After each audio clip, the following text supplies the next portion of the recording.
Okay, at this time, I'd like to get the Personnel Committee to order.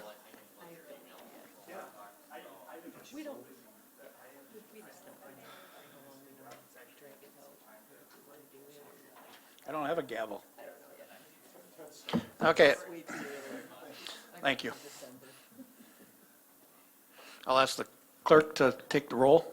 Alderman Tom Grady. Here. Alderman Ted Grady. Here. Alderman Rapella. Here. Alderman Nichols. Here. Alderman Eisenach. Here. Alderman Sevenick. Here. Alderman Hammond. Here. Alderman Schmidt. Here. Mayor Merkes. Here. All are present. Thank you. At this time, I'll entertain a motion for the minutes. Alderman Nichols. Thank you, Chair. I'll move to approve the Personnel Committee meeting minutes from April 19th, 2022. Do I have a second? We do have a motion by Alderman Nichols and a second by Alderman Tom Grady. Any discussion? All those in favor signify aye. Any opposed, nay. Minutes are approved. We have one item tonight, the heavy equipment operator adjustment wage. I'm going to have Director Laura fill us in on what transpired here and the reason for this. I am going to respectfully yield to our Deputy Director of Municipal Operations, Thad Brown. Thad Brown. Oh, it's nice to see you, Thad. You found your name tag in there, didn't you? Thank you, Alderman Grady. Okay. So in 2021, we were unable to fill our Mechanic 1 position externally and started looking internally at some of our individuals that could fulfill this position for us, and one that stood out was Matt Schultz. He was a heavy equipment operator for, just one thing I didn't write down. It's been at least 6 years, 7 years on it. He's been with us for 18 years before this change to Mechanic 1 position, and he's going on his 19th year now. So during this year as Mechanic 1, unfortunately, he figured out this wasn't a good fit for him. And obviously for the city of Menasha, knowing that he was such a valuable employee as a heavy equipment operator, he has to be put back on the crew. We fulfilled that with an open common laborer position at the time. And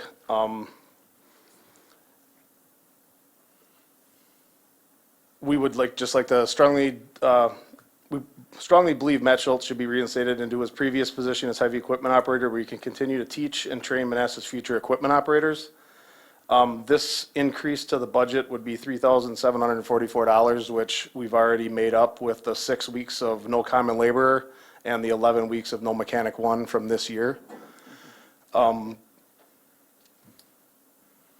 So the drop from Mechanic 1 down to common laborer, with his experience and knowledge that he has with the city of Menasha, we believe that he should be reinstated to a heavy equipment operator from common laborer, which would not be adding a position. We would just be eliminating one common laborer and adding a heavy equipment.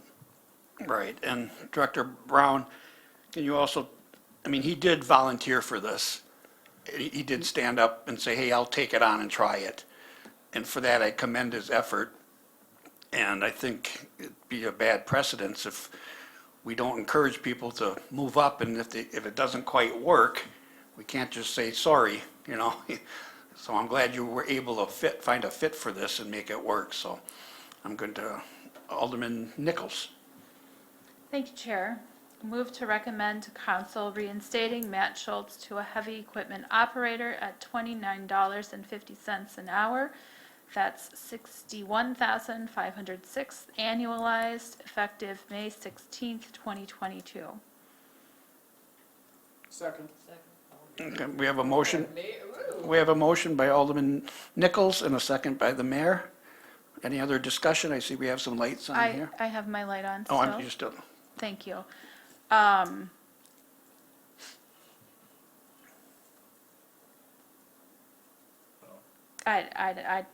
think it's admirable that someone would step into a position and then figure out it's not for him and be honest about that, first of all. That's to be commended of an employee.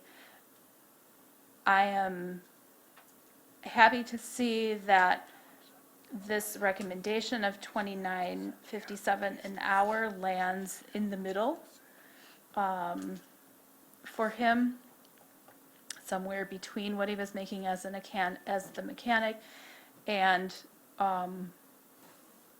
above the common laborer. So for those reasons, I support this recommendation.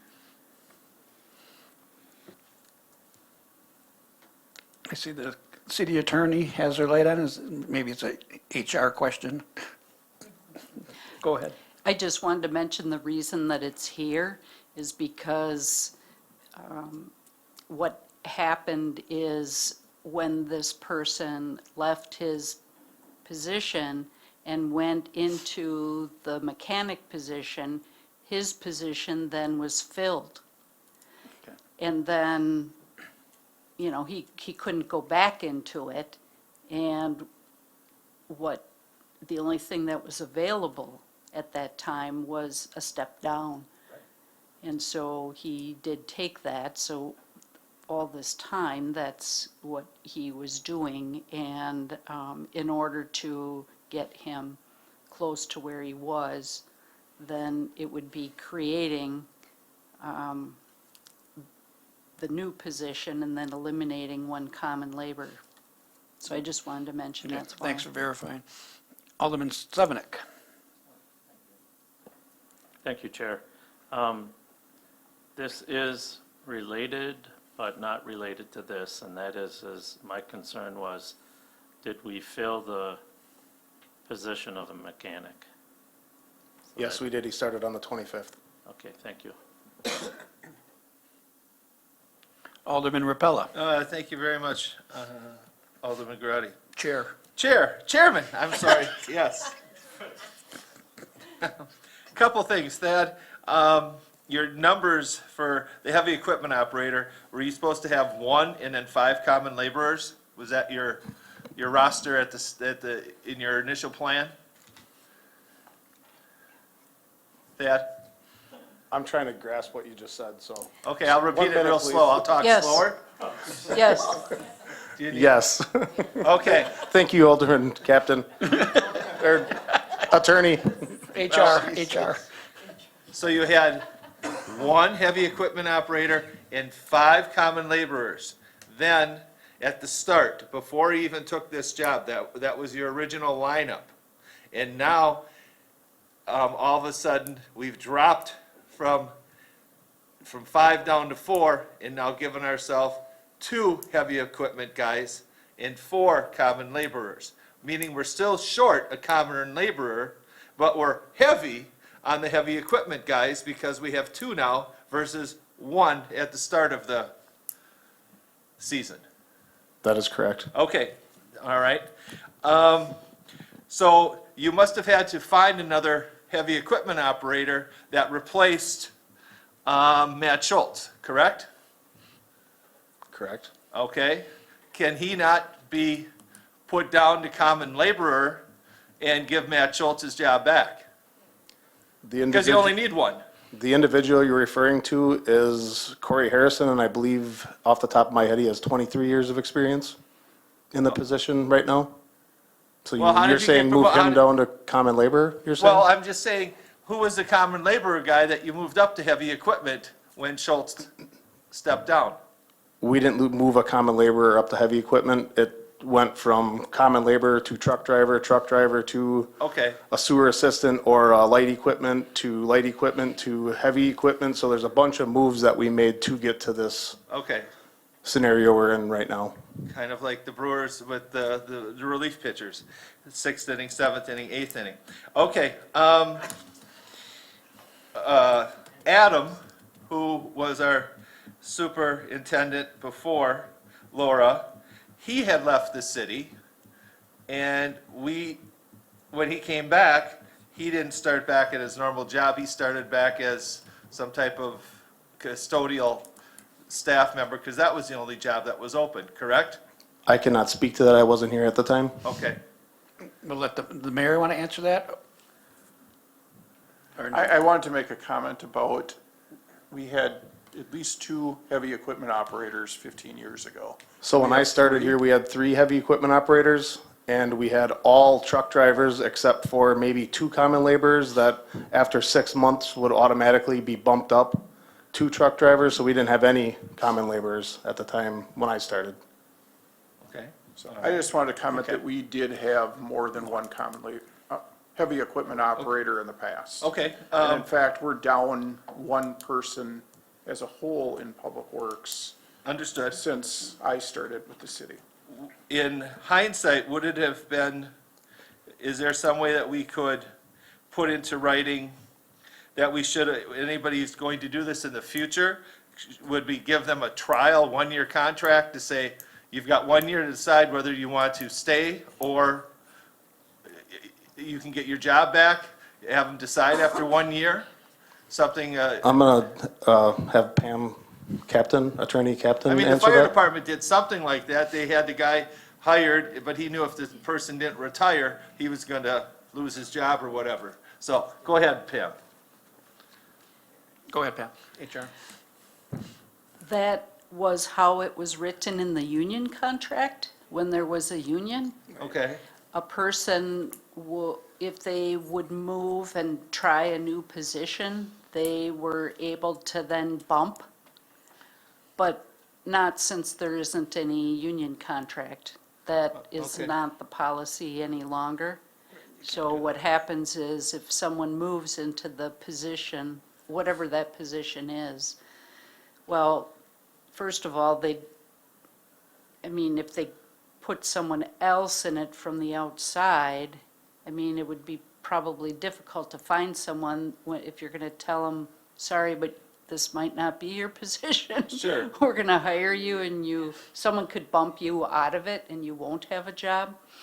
But then you can't also just put the person back and create a new position without asking the council, which is what. and what is we're doing before right now, you. because we're creating another heavy equipment person. Correct. But it's a wash as it relates to positions, because there's still the same number of people. Right, It's just that they're changing based upon their skills. right. Understood. I understand what you're doing, Thad, and Laura, as far as the money situation, and I'm fine with that. I give Matt credit for at least trying it, but I just wanted to see if that's affecting our bottom line by having 1 heavy equipment and 5 common laborers, and now we got 2 and 4, and so we're still short a common laborer. So you're still trying to hire 1 more person to do that, right? Common laborer or 2? No? Negative, we are not Negative? adding a position, we are just moving them around. Okay, so you're still gonna operate with 4 common laborers, knowing that you're short 1? We're gonna have 1 extra heavy equipment and 1 less common laborer, correct? Okay, gotcha.